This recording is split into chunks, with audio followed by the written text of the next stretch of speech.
Yo, what's up gamers, Russ here.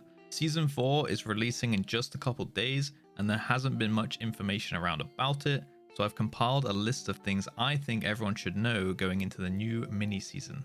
First off, we'll be saying goodbye to the Shadowlands dungeons, well, to all except Tazavesh. I can already hear the sighs of relief from some of you who will never have to farm the other side or Theatre of Pain again for those trinkets. In Season 4, we'll be switching up the dungeon rotation for Mythic Plus.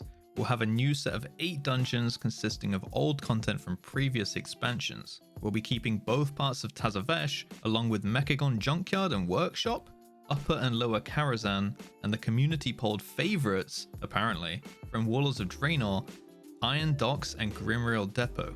Some I'm more excited for than others. Let me know in the comments which one is your favourite.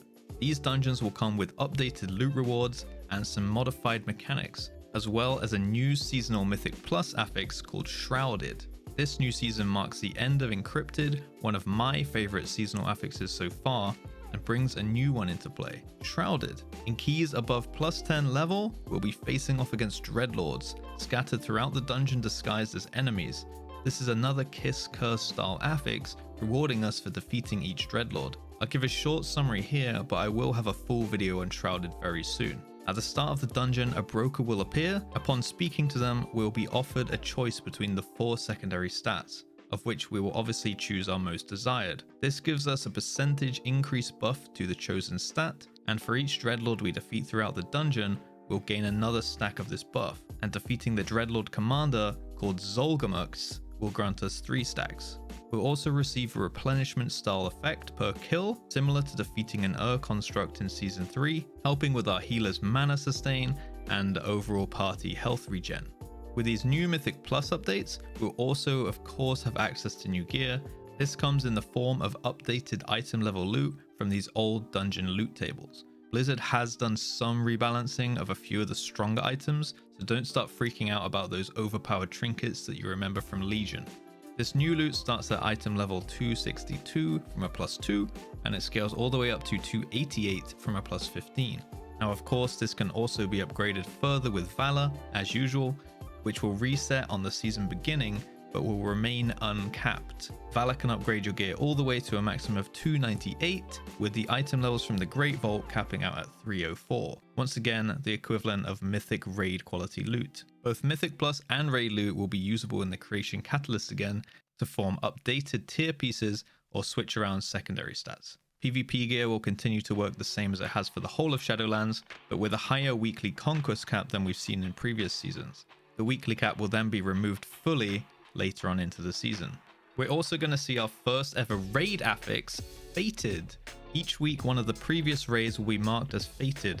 This will start with Castle Nathria, then rotate through Sanctum of Domination and Sepulchre of the first ones, until later in the season when all 3 raids will be marked as Fated simultaneously. In a Fated raid, each boss will be empowered by one of 4 Fated powers. These are designed to aid you more than hurt you, so we won't be stuck progressing these raids again, but will surely make for some interesting new strategies on these bosses. Again, I'll have a full video on the affix when I've tried it out myself on live servers. Blizzard have, however, released a summary of what the affixes will do to give us a rough idea. Chaotic Essence will summon an orb that players can click.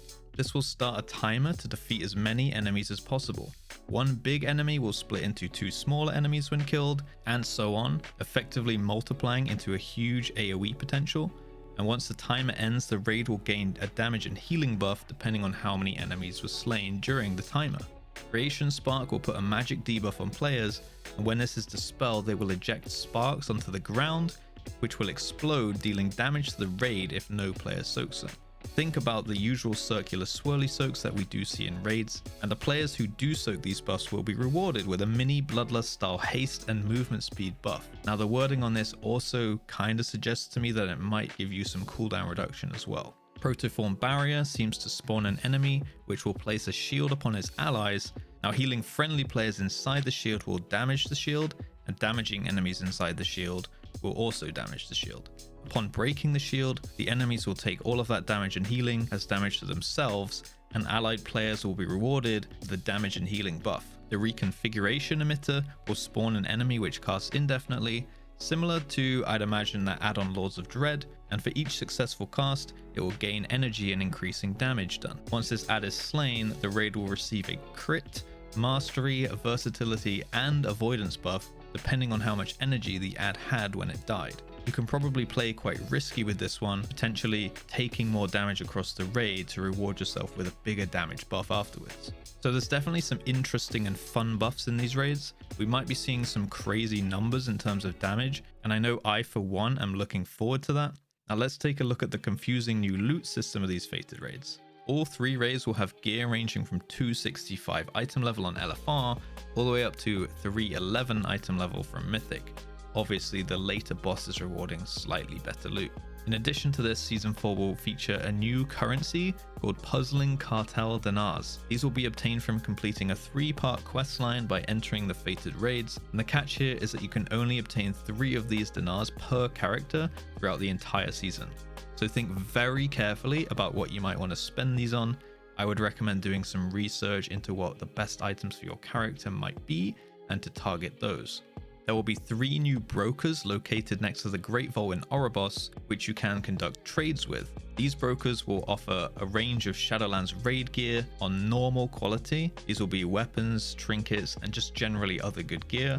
And you can trade 1 dinar for any item of your choice. Now, as I said, these will be normal quality gear. So to upgrade these items, as well as any other items you acquire from fated raids, defeating fated raid bosses will drop ciphers according to their difficulty.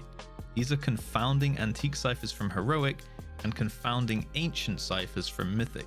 Combining 20 of these can upgrade an item to heroic or mythic quality respectively. This will be very good for bringing your lagging items up to speed if you're unlucky with drops. Now you can just upgrade to that big mythic item you've been hunting for, even if you get that drop on normal or LFR. This will obviously take some time though to get those 20 boss kills on the difficulty, so again, choose wisely and use these ciphers sparingly. World bosses will also become fated when their respective raid is in the fated rotation. So for example, the old world bosses when Castle Nathria is up, the Moor world boss when Sanctum of Domination is up, and the Zereth Mortis world boss when the Sepulchre raid is fated. So there's obviously some free gear to be had there too. Now outside of gear rewards, there are a couple of other rewards just from participating in these fated raids. You may have heard of the Jigglesworth Senior Mount for completing all 3 fated raids on normal, the title of Hero of Fate from completing all 3 on heroic, and a teleport to each raid location from completing all 3 of the fated raids on mythic difficulty. One extra thing I wanted to put in here is that there will be no new legendaries, conduits, or crafted items in Season 4, so think about which slots you'll want to have your 291 legendaries on. This will feel kind of like a downgrade, I think, but Blizzard have said that there will be no higher item level legendaries. Sockets will also be obtained the same way as in Season 3 by trading in 6 of those tokens from the weekly vault if you do happen to choose that option. So you may want to stack up your vault before this reset so that you can take these tokens straight away while we don't have access to that updated gear. That's all for this video though. I hope you're now more equipped for Season 4. Thank you for watching, good luck out there, and stay tuned for more in-depth videos on some of these topics, as well as class guides and skits. Have a great day, and as always, peace.